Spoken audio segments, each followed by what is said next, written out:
Bonsoir à tous, merci d'être au rendez-vous pour une nouvelle édition sur Monaco Info. Parmi les faits marquants du jour, le gouvernement princier a tenu une conférence de presse aujourd'hui. De nouvelles mesures ont été annoncées, vous les découvrirez dans ce journal.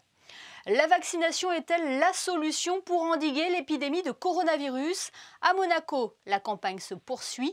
Quel est l'intérêt de se faire vacciner? Qu'est-ce qu'un vaccin ARN messager? Le docteur Hervé Renard nous éclairera à ce sujet. Alors que les restaurateurs peuvent poursuivre leur activité en principauté sous certaines conditions, comment se remettent-ils de la crise sanitaire? Ont-ils adapté leur mode de fonctionnement? Nous avons rencontré Ricardo Giraudy pour qu'il partage avec nous son expérience. Mais avant cela, je vous le disais en titre, des mesures complémentaires ont été annoncées aujourd'hui par le gouvernement princier pour faire face à l'épidémie de coronavirus. Quelles sont-elles? Élément de réponse avec Alexandra Pani sur des images d'Alexandra Marangoni. La situation s'est singulièrement aggravée. C'est par ces propos que Pierre Dartout a débuté cette conférence de presse. Depuis quelques jours, le taux d'incidence est très élevé et les chiffres ont sensiblement augmenté. Des nouvelles mesures seront donc effectives à partir de lundi prochain. Le télétravail devient obligatoire pour tous les postes qui le permettent jusqu'au 19 février, reconductible. Dans les commerces, la jauge de fréquentation est dorénavant fixée à 6 mètres carrés par client contre 4 mètres carrés auparavant. Les rassemblements sur l'espace public sont limités à 6 personnes contre 10 actuellement, mais aussi l'obligation d'un test PCR négatif de moins de 72 heures pour toutes les personnes en visite en provenance d'un pays étranger, excepté pour la France, les travailleurs et les scolaires. Nous sommes dans une situation critique, dans une situation qui est grave, et il s'agit essentiellement de deux objectifs pour nous aujourd'hui. D'abord, limiter le plus possible la circulation des personnes, donc d'où le recours au télétravail. Et deuxièmement, il s'agit aussi de faire en sorte que les personnes prennent des précautions dans leur vie quotidienne, d'abord chez eux, puisqu'une grande partie des contaminations se font dans la sphère familiale, et ensuite par leur comportement aussi sur le domaine public. Les mesures ont été prises de façon à respecter un certain nombre d'équilibres, à ne pas trop gêner la vie économique, sociale, culturelle. Donc je considère qu'il y a quand même un effort encore à faire. Il y a quand même plus de discipline à attendre de la population, plus de responsabilité, parce que, encore une fois, la situation est très difficile. Un changement des comportements est donc nécessaire au vu des derniers chiffres enregistrés. L'ensemble des indicateurs est au rouge en fait, puisque nous avons un taux d'incidence qui est reparti à la hausse de manière extrêmement sensible. Nous avons ce qu'on appelle un taux de positivité, donc le nombre de personnes positives lorsqu'on fait des tests, qui s'approche des 10%, ce qui est considérable, alors que nous étions à 5,5-6% il y a maintenant 3-4 semaines. Et puis, vous le savez, nous avons également un nombre conséquent de personnes, alors soit suivies en ville, soit surtout hospitalisées au CHPG. Et en dépit de l'implication, le dévouement, la mobilisation du personnel, il faut tout faire pour éviter que l'hôpital ne soit conduit à une situation difficile. L'attention est largement portée sur les réunions dans les cercles privés, les pauses café et cigarettes et lors des courses. Le gouvernement envisage de durcir les sanctions, notamment concernant le port du masque. Le ministre d'État a tenu à rappeler la gravité de la situation et que si ces mesures ne sont pas suffisantes dans les prochaines semaines, un nouveau confinement n'est pas à exclure. Voilà pour ces mesures complémentaires. Lors de cette conférence de presse, il a également été question des déplacements des monégasques sur le territoire français. Nous l'avions d'ailleurs évoqué sur notre antenne avec l'ambassadeur de France à Monaco, Laurent Stefanini. Les déplacements sont limités à 30 km. Au-delà, un test PCR négatif de moins de 72 heures sera demandé. Le ministre d'État a précisé que des démarches ont été entreprises et une note verbale a été adressée aux autorités françaises pour attirer leur attention sur la situation des monégasques et des résidents et leur demander d'apporter un correctif dans les meilleurs délais. Et vous, que pensez-vous de cette mesure prise par le gouvernement français? Nous sommes allés à votre rencontre pour le savoir. C'est n'importe quoi. Enfin, moi personnellement, je trouve ça inutile de faire ça. C'est débile, mais bon, c'est les décisions. Ça paraît bizarre.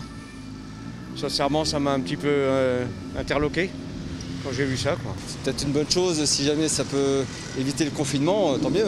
C'est toujours bien de limiter le déplacement des gens en période de pandémie, quoi. S'il faut le faire, pourquoi pas? On est à la recherche de tous les moyens pour arriver à enrayer la Covid. Et bon, si c'est un moyen, pourquoi pas? Je pense que c'est très contraignant pour un temps court, pour après être un peu plus libre de nos mouvements. C'est un peu exagéré dans la mesure où c'est pas réciproque apparemment, donc, puisque les Français auraient le droit de venir de plus loin. Donc, mais bon, après, on subit le truc. Peut-être qu'à 31 km, on est agressé par le virus. Et celui qu'on transporte de Monaco en dehors, en France, est actif qu'à partir du 31e kilomètre. Non, je trouve ça tout simplement absurde, mais je pense que ça a été une décision qui a été prise sans réfléchir. Une décision qui fait débat. Le 31 décembre dernier, Monaco vaccinait sa première résidente. Depuis, la campagne se poursuit. Elle concerne les personnes de plus de 65 ans ainsi que celles de plus de 18 ans présentant des facteurs à risque. Un acte qui se fait sur la base du volontariat. Alors quel est l'intérêt de se faire vacciner? C'est la question que nous avons posée à notre premier invité, le chef de service du centre de transfusion sanguine du CHPG. Bonsoir Hervé Renard. Bonsoir. Selon vous, la solution pour endiguer cette épidémie passe par la vaccination, en plus du respect des gestes barrières, bien évidemment? Complètement. Alors, je rappelle quand même que la vaccination a un objectif premier, c'est de protéger nos personnes vulnérables, c'est-à-dire les personnes âgées avant tout, et puis effectivement les personnes qui ont des comorbidités. Donc c'est ça, l'important, c'est de d'abord protéger ces personnes-là pour éviter qu'elles soient hospitalisées et pour éviter, bien entendu, qu'elles engorgent les réanimations. C'est la meilleure stratégie selon vous, hein? C'est la meilleure stratégie au départ. Une fois qu'on aura protégé toutes nos personnes vulnérables, la deuxième stratégie, ça sera de protéger le plus possible de la population pour éviter la transmissibilité de ce virus. On parle aussi des personnes à risque, vous venez de le citer. Qui sont-elles? Elles sont prioritaires, hein? Oui, elles font partie des prioritaires, tout comme les personnes âgées.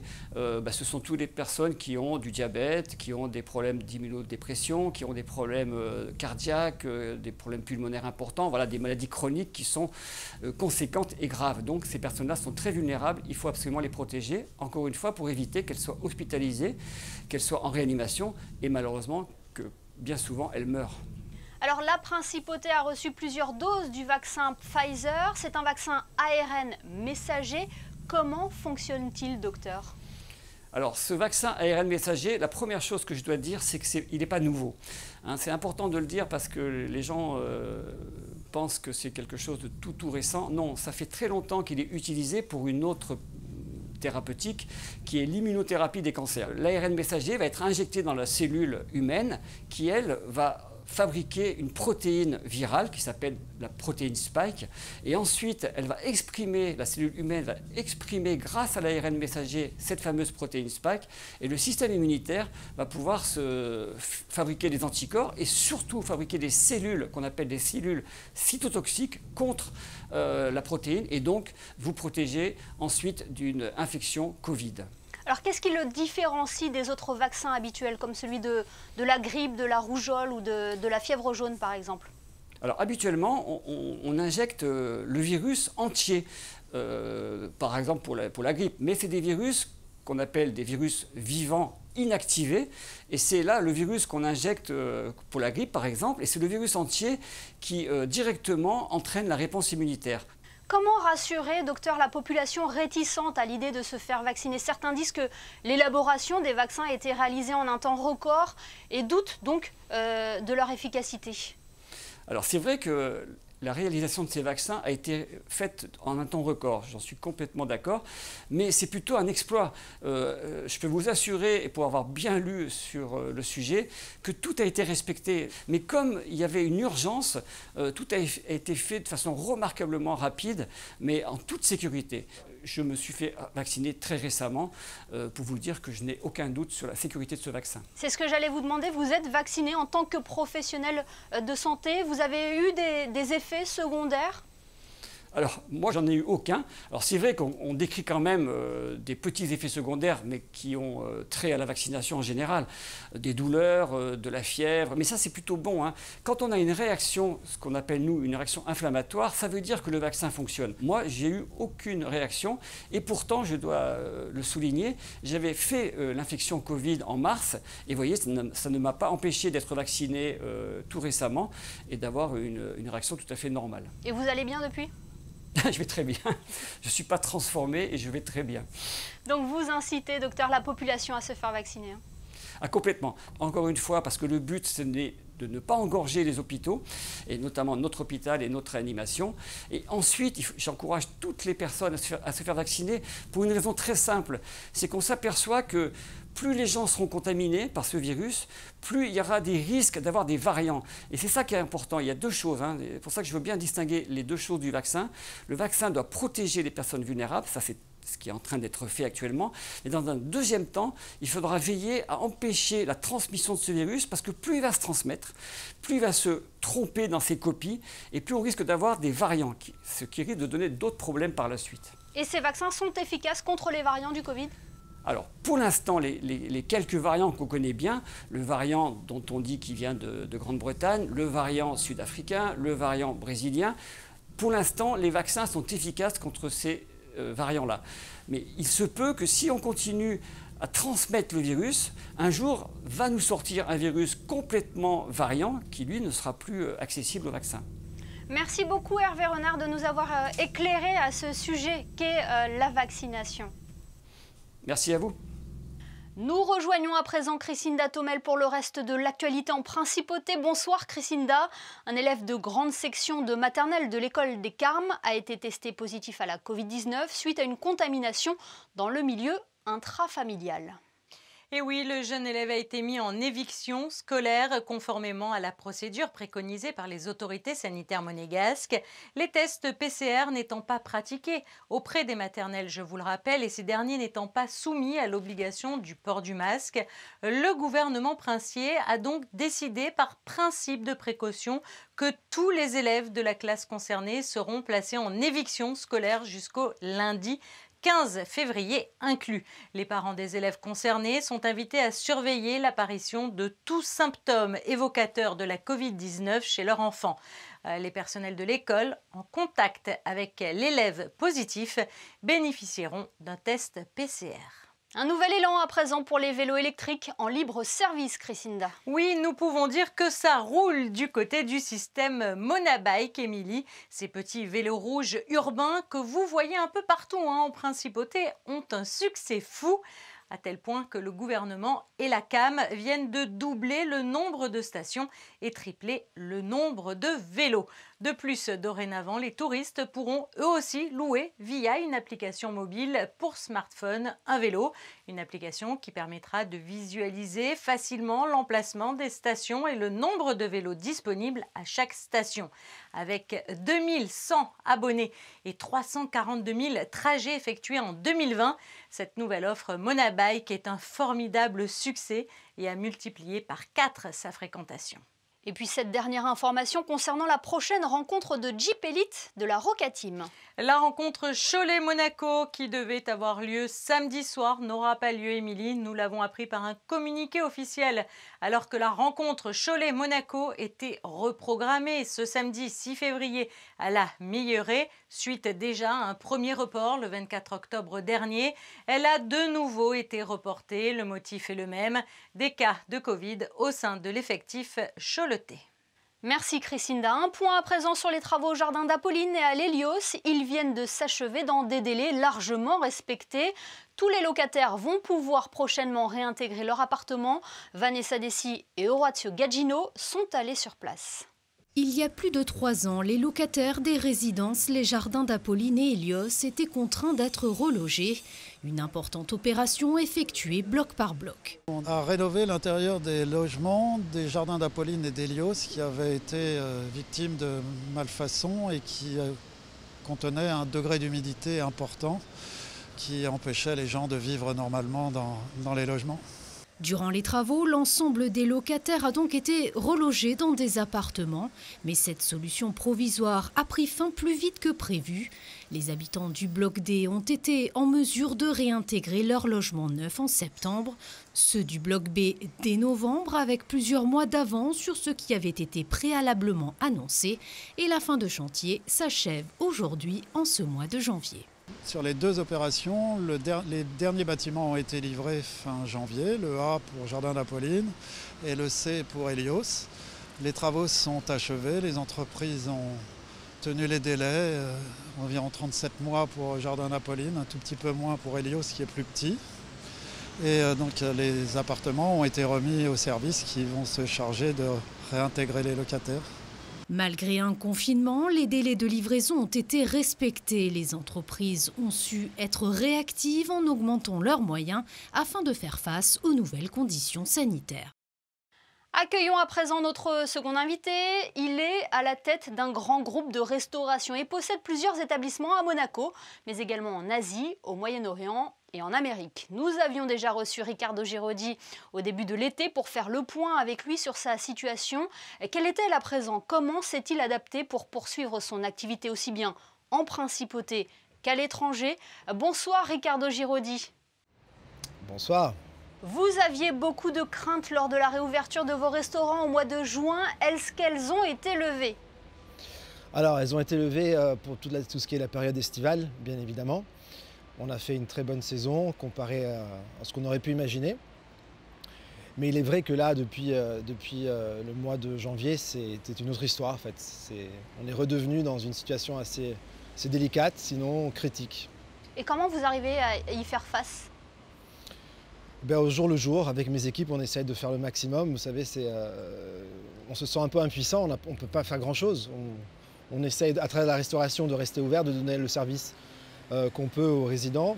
Mais la façon dont on est obligé de travailler, ça nous rend à tous un peu la tâche quasi impossible, je dirais, si je dois être honnête. Cette crise, ce bilan que vous nous dressez ce soir, Riccardo, ne vous a pas freiné à vous développer? Vous avez ouvert un nouvel établissement dernièrement en Principauté.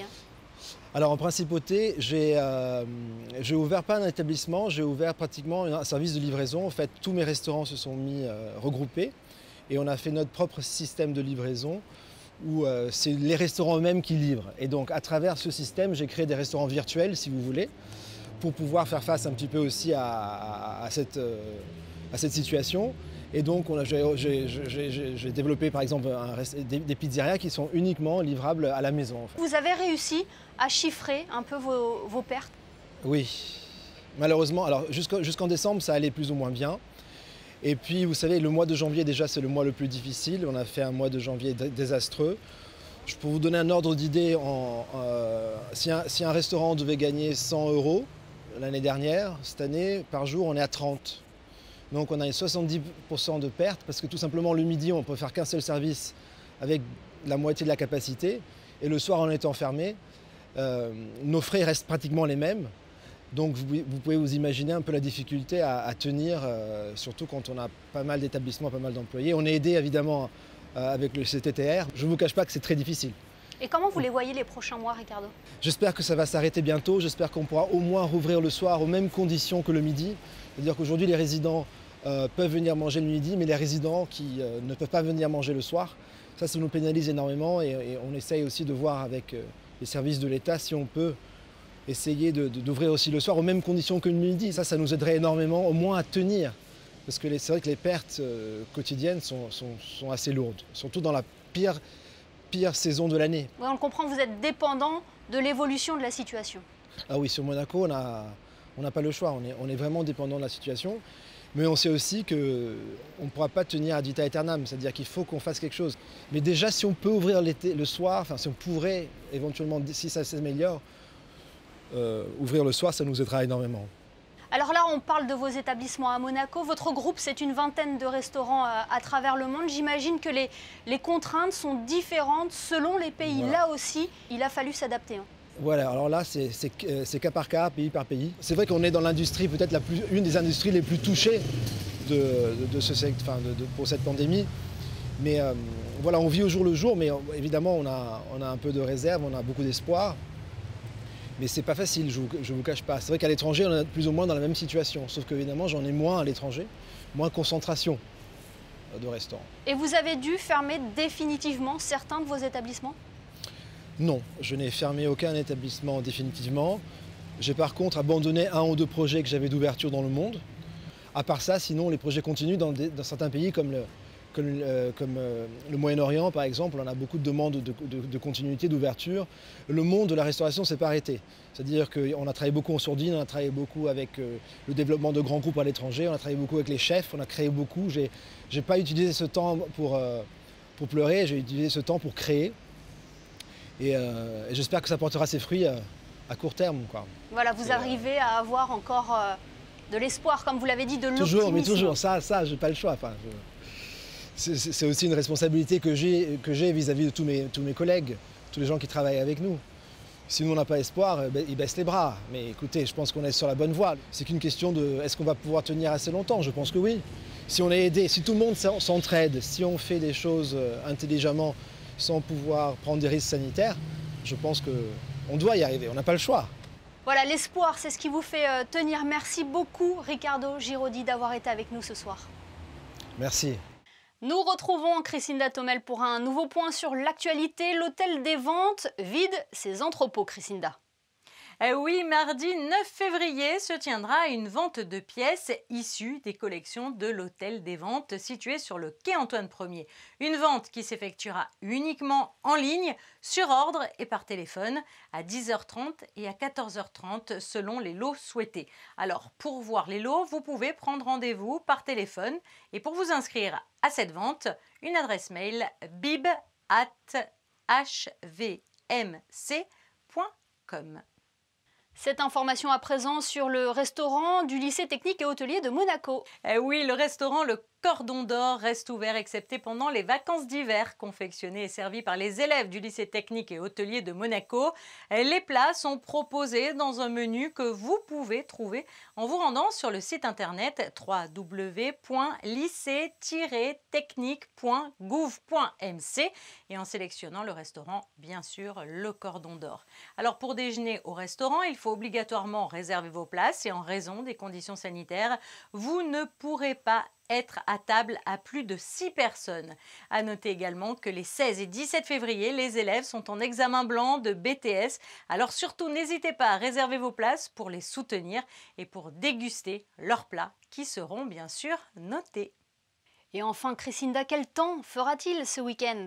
Samedi, une journée peu ensoleillée. Quelques passages nuageux sont prévus à partir de 13h dans l'après-midi couverte.